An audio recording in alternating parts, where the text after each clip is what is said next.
자, 여러분 안녕하십니까. 크립토토마토 오늘도 인사를 전해드리고 있습니다. 어제 비트코인이 하락하면서 알트코인들 죄다 따라가지고 잠수 타는 그런 모습을 보여줬었는데요. 지금 그나마 약간 회복하고 있는 모습 보여주고 있습니다. XRP 안간 힘을 쓰면서 지금 현재 22센트까지 올라가려고 발버둥 치고 있는 모습 보여주고 있습니다. 아무래도 비트코인의 전체적인 하락세가 지속될 것이라고 전망이 되고 있는 가운데 XRP의 운명은 어떻게 될 것인지 많은 사람들이 걱정스러운 눈초리로 시장을 지켜보고 있는 그런 상황입니다. 자, 오늘 영상 같은 경우는 작은 소식들, 이모저모들을 한번 모아봤습니다. 편안한 마음으로 시청을 하시면 좋을 것 같은데요. 첫 번째로는 아직 포기할 수 없다. 돌고 도는 희망회로, 차트 관련된 희망회로입니다. 지금 XRP가 팔링 웨지라는 패턴을 보여주고 있다. 이 하락형 쐐기 같은 경우는 상승할 가능성이 67% 정도로 더 높은데요. 저번에 크게 상승할 때도 이런 식으로 하락형 쐐기에서 위로 쏴줬기 때문에 어느 정도 기대를 하고 있는 그런 모습을 보여주고 있습니다. 그래서 간단하게 이야기를 하고 있죠. 이 패턴 안에서 이걸 깨고 나오게 된다. 그러면은 여기서 매수를 잡으면은 여기까지 안전하게 먹을 수 있거나, 이미 들어가 있는 사람들은 만약에 이것이 떨어지게 된다. 그럼 여기에 손절가를 넣어놓고 더 큰 폭락이 오기 전에 손절을 취하면 된다 라고 이야기를 해주고 있습니다. 자, 희망의 끈을 놓지 말고 상승해줄 수 있기를 바라봅니다. 자, 그리고 얼마 전에 제가 암호화폐 시간 동안에 여러분들께 공유를 해드린 적이 있었던 비탈릭의 발언인데요. 법정화폐가 망할 것이다 라고 이야기를 하는 사람들이 많이 있는 가운데, 비탈릭은 이 법정화폐가 소멸되지 않을 것이며 암호화폐와 공존하게 될 것이다 라는 발언을 남겼습니다. 자, 빵형이 이야기한 것과 똑같은 말을 하고 있다라고 볼 수가 있겠는데요. 전세계 나라가 멸망하지 않는 한 해당 나라에서 사용하게 될 법정화폐는 반드시 남아있을 수밖에 없겠죠. 이 가운데서 암호화폐는 돈을 완전히 대체하는 것이 아니라 화폐 발행에 대한 정부 독점에 대응하는 견제와 균형을 제공할 것, 그리고 견제와 균형뿐만 아니라 다리가 되어가지고 브리징도 해줄 것이라고 제가 생각을 해볼 수가 있겠죠. 그리고 이 브릿지 커런시로서의 역할은 이미 시작됐습니다. 자, 최근에 ODL 사용량 한번 보시면은 위쪽이 필리핀 확인해 보실 수가 있는데 엄청나게 상승하고 있습니다. 이거 마치 최근에 올해에 멕시코 비소에서 사용량이 늘어나는 것과 비슷한 모습을 보여주고 있는데요. 비소도 만만치 않죠. 필리핀과 멕시코 XRP 사용량이 계속해서 늘어가고 있는 아주 바람직하고 좋은 모습 보여주고 있습니다. 특히나 이 필리핀 같은 경우 이제 막 마구간을 박차고 나온 조랑말처럼 달려주고 있는데요.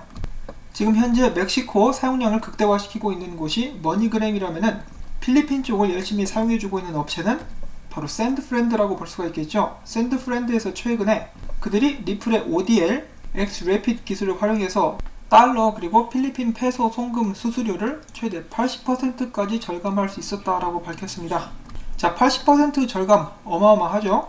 사업하는 사람들 중에 이런 거 싫어하는 사람이 어디 있겠습니까? 자, 물론 이 샌드프렌드에서 활용하고 있는 볼륨은 굉장히 적습니다. 액수가 많지 않다라는 것인데요. 어떻게 처음부터 엄청난 양을 보낼 수가 있겠습니까? 천천히 늘려 나가야겠죠. 그리고 이 샌드프렌드를 활용하게 되는 지역들도 점차 넓혀 나가게 될 것이라고 하니까 저희가 계속해서 기대를 해볼 수가 있겠습니다. 전 세계 4대 송금 국가들이 있죠.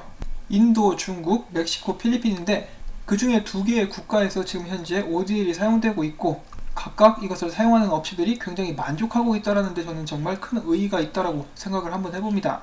그리고 중국이랑 인도 같은 경우도 이 암호화폐를 활용한 송금 사업이 규제 쪽에서 허가만 놔주면은 언제든지 들어갈 수 있거든요. 일단 그런 가능성은 좀 많이 희박해 보이기는 한데요.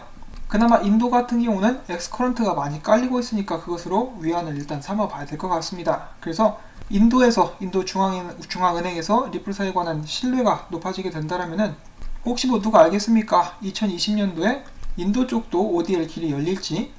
지금 리플사의 기술을 활용해가지고 인도와 중동은 엑스커런트로 연결이 된 그런 상태입니다. 이렇게 전 세계적으로 ODL, 특히 암호화폐를 활용한 송금이 계속해서 성장해 나가고 있는 것은 전 세계로부터 이제 주목을 차차 받기 시작할 텐데요. 일단 암호화폐에 관련된 미디어에서 계속해서 주목을 해주고 있습니다. XRP를 사용한 유동성 공급이 큰 상승을 보여주며 9분 만에 전 최대치를 뛰어넘었다. 작년 혹은 올해 초까지만 했어도 암호화폐를 송금하는 데 이용한다라는 그런 아이디어였던 것이 이제는 실제로 활용이 되고 있는 그런 기분 좋은 모습이라고 볼 수가 있겠습니다. 그리고 또한 최근 리플사의 에미 요시카와 씨는 이런 말을 남겼는데요. 점점 더 많은 금융기관들이 XRP를 브릿지 커런시로 사용하는 실시간 유동성을 도입해 나가고 있다. 지금 이것은 시작에 불과합니다. 지금 전 세계가 곧 있으면은 머니그램 등 이 ODL, XRP를 활용한 송금에 대해서 어느 정도 신뢰를 하고 그것에 대한 효용성이 입증이 되기 시작하면은 더욱더 많은 곳들에서 이 ODL을 도입하게 될 것이다 라고 저는 생각을 합니다. 왜냐? 돈 아낄 수 있으니까. 그리고 무한 경쟁 시대 아니겠습니까? 경쟁력에서 뒤처지지 않으려면은 돈을 아끼는 것은 물론이고 최신 기술을 도입하는 것은 수순이겠죠. 여러분, 올해 초까지만 해도 이 리플사의 라이벌이다, 리플사의 킬러다 얼마나 많았습니까? JPM 코인부터 시작해가지고 리브라도 나왔었고 스텔라 월드와이어에다가 그 다음에 이제 우리 코인이 XRP보다 속도가 훨씬 더 빠르다라고 하면서 막 CEO가 나와가지고 깝죽깝죽대던 그 코인도 있었는데 그 뭐였죠? 이름이 나노였던가? 그 중에 최근에 JPM이 일본 진출하는 거 빼고는 관련된 회사들 소식 하나도 없습니다. 하나도 안 나왔어요. 물론 제가 놓쳤을 수도 있겠습니다만 그럼에도 불구하고 실제로 활용되는 예는 진짜 없죠. 지금 송금업계에 관련해가지고 사업을 하는 회사 중에 리플사만큼 많은 것을 이뤄낸 회사는 없습니다. 가장 앞서 나가고 있어요. 물론 XRP 가격 떨어져가지고 많은 사람들이 분노하고 있는 것은 사실입니다. 그리고 또한 언제 그 가격이 올라가게 될지 확신을 할 수 없는 것도 맞기는 맞기 때문에 그런 부분들은 확실히 인정을 또 하도록 하겠습니다. 그럼에도 불구하고 XRP 생태계의 펀더멘탈은 나날이 강해져 가고 있습니다. 자, 얼마 전에 스프링이 개발자들을 위해서 개발자 웹사이트와 함께 자체 지갑 서비스를 제공한다는 소식이 나왔었죠. 그런 발전을 기념하기 위해서 또 작은 행사를 마련했었다라고 하는데요. 이 스프링의 목표는 전 세계 2,300만 명가량의 개발자들이 쉽게 돈과 앱을 연결시킬 수 있도록 돕는 것이다 라고 이야기를 하고 있고요. 지금 현재 개발에 매진하고 있는 개발자들이 3,000여 명 정도가 된다라고 하니까 이 마찬가지로 아직 갈 길이 멀었지만은 이 목표의 절반만 차지하게 돼도 이 XRP 생태계는 크게 확장될 수 있을 것입니다. 또한 이 자리에 꽤 유명한 회사들을 초대를 했었는데요.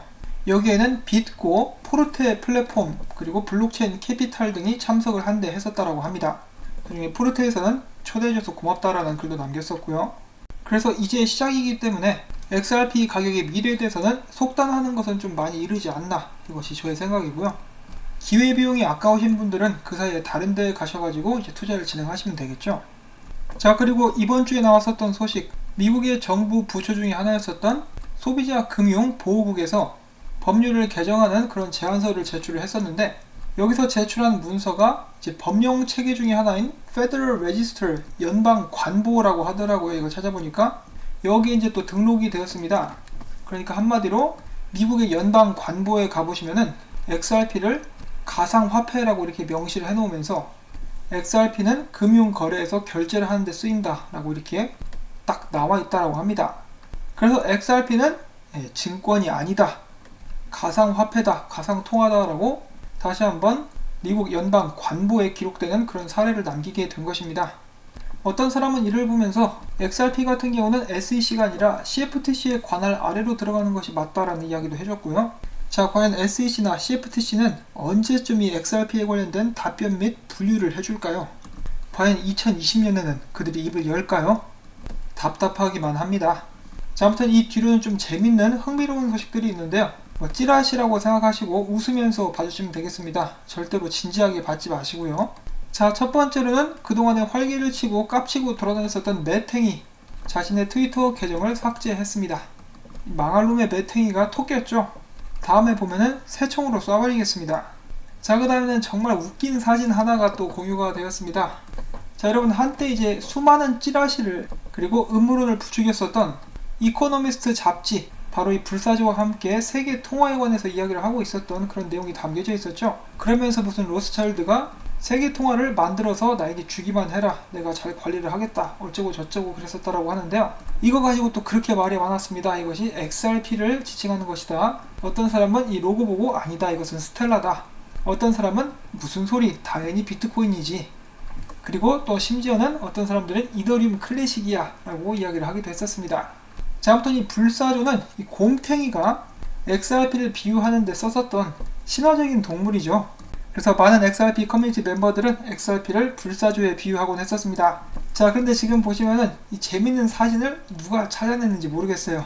근데 이걸 또 찾았어요. 보시면은 빵형이 여기 있고 불사조 사진을 그림을 이렇게 지칭을 하고 있습니다.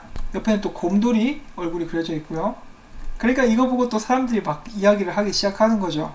다시 한번 꽃을 피우는 음모론이라고 볼 수가 있겠는데요. 사실 이 사진 같은 경우는 2010년에 찍은 사진입니다. 그때 당시는 리플사가 존재하기 전이었던 그런 시간이었죠. XRP도 존재 전이었습니다. 근데 여기서 한술 더 떠가지고 지금 빠형의 손 모양을 보십시오. 그리고 전에 곰탱이가 그 성이 그려진 수수께끼를 또 만들지 않았었습니까? 바로 이 그림이죠. 여기에 이제 손이 이렇게 나와 있는데 이거를 또 갖다 붙여가지고 그냥 찌라시를 막 꽃피우고 있는데요. 여기서 끝이 아니라 이제는 과대망상 수준까지 올라가가지고 보시면은 달 있죠, 달. 그리고 날짜가 보이고 있는데요. 이 떡상한다고, 이날 되면 떡상한다고 이렇게 과대망상 수준까지 나간 그런 상황인데요. 뭐 이 사람도 재미로 하는 거겠죠. 설마 진지하게 이런 거를 했겠습니까? 다 웃자고 하는 것이기 때문에 이 재미는 우연이었습니다. 빵형과 손, 불사조, 곰탱이, 떡상, 날짜 등등. 아무튼 이 지루한 월요일 되실까봐 이 재밌게 웃으시라고 한번 가져와 본 것인데요. XRP 때문에 마음고생을 하시는 분들이 많은 것으로 알고 있습니다. 언젠가 그분들은 탈출을 하시고 이 장투를 하시는 분들도 기다린 시간들에 대한 보상을 받을 수 있는 그 날이 올 수 있기를 바라보면서 즐겁게 오늘 월요일을 맞이하실 수 있기를 바랍니다. 오늘 영상이 여러분들께 즐거움을 드렸거나 도움이 되셨다면 구독과 좋아요, 그리고 제가 계속해서 열심히 이 채널 유지할 수 있기 위해서 여러분들의 도움을 요청합니다. 이 광고 영상 마무리가 될 때까지 영상 재생 꼭 부탁을 드립니다. 항상 도와주신 여러분들께 감사의 말씀 전해드리면서 전 다음에 또 새로운 소식 가지고 인사드리겠습니다. 안녕히 계십시오.